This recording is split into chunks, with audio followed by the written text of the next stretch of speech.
So நண்பர்கள் எல்லாருக்கும் வணக்கம். இன்றைக்கி வந்து நம்ம என்ன பார்க்க போகிறோம்னு பார்த்தீங்கன்னா, 6th ஸ்டாண்டர்டில் டேர்ம் 1ல் வந்து சயின்ஸ். ஸோ அதில் வந்து நம்ம 5வது லெசனில் இருக்க அப்ஜெக்டிவ்ஸ் கொஸ்டின்ஸ் வந்து பார்க்க போகிறோம். ஸோ இதுக்கு முன்னாடி பார்த்தீங்கன்னா 4 லெசனில் இருந்து கொஸ்டின்ஸ் வந்து நம்ம கொடுத்துருக்கோம். இந்த கொஸ்டின்ஸ்லாம் பார்த்தீங்கன்னா டிஎன்பிசி எக்ஸாம்ஸோட எஸ்ஐபிசி எக்ஸாம்ஸ்க்கு வந்து ரொம்ப யூஸ்ஃபுல்லாக இருக்கும். சரிங்களா? இப்போ தான் வந்து நம்ம சேனலை வந்து ஃபஸ்ட் டைம் பார்க்குறீங்கன்னா கொஞ்சம் சப்ஸ்கிரைப் பண்ணுங்கள், சப்போர்ட் பண்ணுங்கள், ஃப்ரெண்ட்ஸ்க்கு வந்து ஷேர் பண்ணுங்கள். சரி வாங்க இன்றைக்கி கொஸ்டின்ஸ் வந்து பார்ப்போம். ஃபர்ஸ்ட் கொஸ்டின் பாருங்கள். குழியுடலிகள் என்பது என்ன அப்படின்ற மாதிரி கேட்டிருக்காங்க. அதுக்கான ஆன்சர் பார்த்தீங்கன்னா ஆப்ஷன் சி, ஹைட்ரா. ஸோ அடுத்து பாருங்கள், கணுக்காலிகள் என்பது என்ன அப்படின்னு கேட்டிருக்காங்க. அதுக்கான ஆன்சர் பார்த்தீங்கன்னா ஆப்ஷன் சி, ஸோ கரப்பான் பூச்சி. அடுத்து பாருங்கள், நீந்துவதற்கான துடுப்புகள், நடப்பதற்கான 2 கால்கள் உடைய விலங்கு வந்து என்ன அப்படின்னு சொல்லி கேட்டிருக்காங்க. அதுக்கான ஆன்சர் வந்து ஆப்ஷன் பி, பென்குயின். ஸோ அடுத்து பாருங்கள், சில விலங்குகள் அதிகப்படியான குளிரை தவிர்க்க அனைத்து செயல்பாடுகளையும் நிறுத்திவிட்டு உறக்கத்தில் ஈடுபடுகின்றன. இது டேஷ் எனப்படும் அப்படின்னு சொல்லி கேட்டிருக்காங்க. இதுக்கான ஆன்சர் பார்த்தீங்கன்னா ஆப்ஷன் சி, குளிர்கால உறக்கம். ஸோ அடுத்து பாருங்கள், உயிரினங்கள் வாழும் பல்வேறு வாழிடங்கள் மற்றும் அவை பெற்றுள்ள பல்வேறு மாறுபாடுகளையும் குறிப்பது வந்து என்ன அப்படின்னு சொல்லி கேட்டிருக்காங்க. இதுக்கான ஆன்சர் பார்த்தீங்கன்னா ஆப்ஷன் சி, பல்வகைத்தன்மை. அடுத்து பாருங்கள், தாவரங்களும் விலங்குகளும் ஒன்றையொன்று டேஷ் வாழ்கின்றன. ஸோ இதுக்கான ஆன்சர் பார்த்தீங்கன்னா ஆப்ஷன் ஏ, சார்ந்து. ஸோ அடுத்து பாருங்கள், மீன் நீரில் திசை திரும்புவதற்கு ஏற்ப டேஷ் அமைப்பை பெற்றுள்ளது. ஸோ இதுக்கான ஆன்சர் பார்த்தீங்கன்னா ஆப்ஷன் ஏ, துடுப்புகள். அடுத்து பாருங்கள், முத்தோலிகள் என்பது என்ன அப்படின்னு கேட்டிருக்காங்க. இதுக்கான ஆன்சர் பார்த்தீங்கன்னா ஆப்ஷன் பி, நட்சத்திர மீன். ஸோ அடுத்து பாருங்கள், பள்ளி டேஷ் பகுதியில் வாழ்கிறது. ஸோ இதுக்கான ஆன்சர் பார்த்தீங்கன்னா ஆப்ஷன் ஏ, வெப்பமண்டல பகுதியில் வந்து வாழ்கிறது.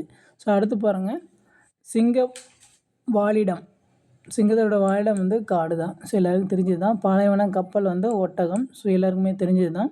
ஸோ அடுத்து பாருங்கள், பின்வரும் மற்றும் ஒன்று உயிரற்ற காரணி ஆகும். ஸோ என்ன அப்படின்னு கேட்டிருக்காங்க. ஸோ இதுக்கான ஆன்சர் பார்த்தீங்கன்னா ஆப்ஷன் பி, மண். அடுத்து பாருங்கள், முதுகெலும்பு அற்ற உயிரி டேஷ் அப்படின்னு சொல்லி கேட்டிருக்காங்க. ஸோ இதுக்கான ஆன்சர் பார்த்தீங்கன்னா ஆப்ஷன் சி, ஜெல்லிமீன். அடுத்து பாருங்கள், வரையாடு வாழிடம் வந்து என்ன அப்படின்னு கேட்டிருக்காங்க.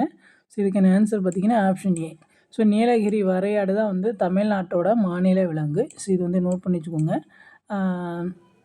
அதுக்கப்புறம் பார்த்தீங்கன்னா அதில் வந்து இன்னொரு டேட்டா வந்து இருக்கும். ஸோ என்னென்னு பார்த்தீங்கன்னா, ஸோ நீலகிரி வரையாடு தினம். ஸோ நீலகிரி வரையாடு தினம் வந்து அக்டோபர் 7. ஸோ அதை வந்து நோட் பண்ணி வச்சுக்கோங்க, அக்டோபர் 7. ஸோ அடுத்து பாருங்கள், உயிரி காரணி என்பது என்ன அப்படின்னு கேட்டிருக்காங்க. ஸோ இதுக்கான ஆன்சர் பார்த்தீங்கன்னா ஆப்ஷன் சி, தாவரங்கள் மற்றும் விலங்குகள். ஸோ அடுத்து பாருங்கள், 2 கூற்றுகள் வந்து கொடுத்துருக்காங்க. ஸோ கூற்று 1, துருவக்கரடி குளிர் பிரதேசங்களில் வாழக்கூடியது. ஸோ கூற்று 2 பாருங்கள், ஒட்டகம் திமில் என்ற அமைப்பில் கொழுப்பை சேமித்து வைக்கிறது அப்படின்னு சொல்லியிருக்காங்க. ஸோ இதுக்கான ஆன்சர் பார்த்தீங்கன்னா ஆப்ஷன் டி, ரெண்டுமே வந்து சரிதான். ஸோ அடுத்து பாருங்கள், ஸோ பறவைகள் தங்கள் இரைகளை டேஸால் பிடிக்கின்றன. 310வது பார்த்தீங்கன்னா ஆப்ஷன் டி, அளவுகளால் வந்து பிடிக்கின்றன. ஸோ அடுத்து பாருங்கள்,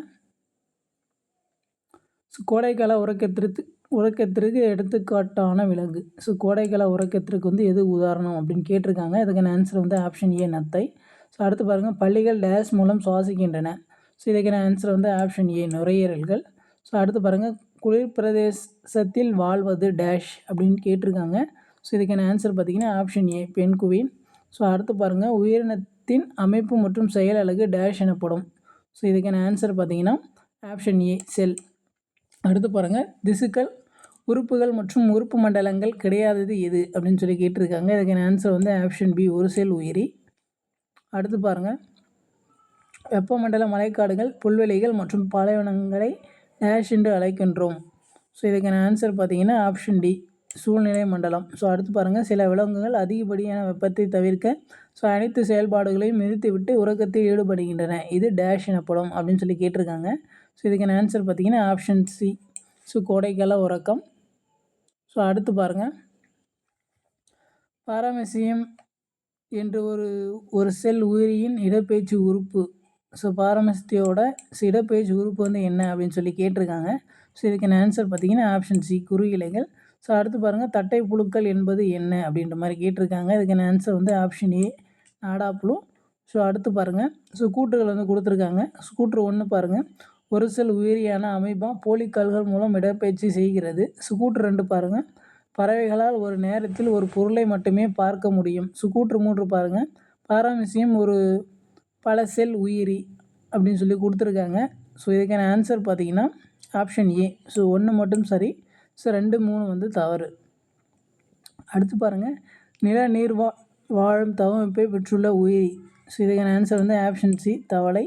அடுத்து பாருங்கள். டேஷ் வரையாடு மலைகளின் மீதுள்ள பாறையில் உள்ள இடுக்குகளில் உள்ள தாவர வகைகளை உட்கொள்ளும் திறன் வாய்ந்தது. ஸோ நீலகிரி வரையாடு தான்.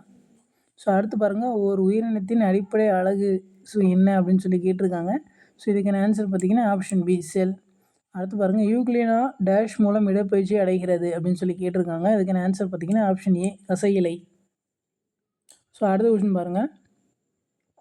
குளிர்கால உறக்கத்திற்கு எடுத்துக்காட்டான விலங்கு. ஸோ இதுக்கான ஆன்சர் பார்த்தீங்கன்னா ஆப்ஷன் சி ஆணையராத ஆமை. ஸோ அடுத்து பாருங்கள். ஸோ 2 கூற்றுகள் வந்து கொடுத்துருக்காங்களா.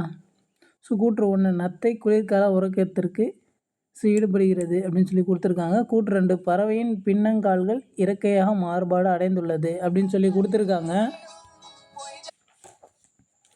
ஸோ அடுத்து கூற்று 2 பாருங்கள். ஸோ பறவையின் பின்னங்கால்கள் இறக்கையாக மாறுபாடு அடைந்துள்ளது அப்படின்னு சொல்லி கொடுத்துருக்காங்க. ஸோ இதுக்கான ஆன்சர் பார்த்தீங்கன்னா ஆப்ஷன் ஏ. 2மே வந்து தவறு. ஸோ அடுத்து பாருங்கள். இருமை பார்வை கொண்ட உயிரி டேஷ் 327க்கு வந்து பி பறவைகள். ஸோ அடுத்து பாருங்கள். சில பல்லியின் கால் விரல்களுக்கிடையே காணப்படும் அமைப்பு டேஷ் அப்படின்னு சொல்லி கேட்டிருக்காங்க. ஸோ இதுக்கான ஆன்சர் பார்த்தீங்கன்னா ஆப்ஷன் டி விரலடை சவ்வு. ஸோ அடுத்து பாருங்கள்.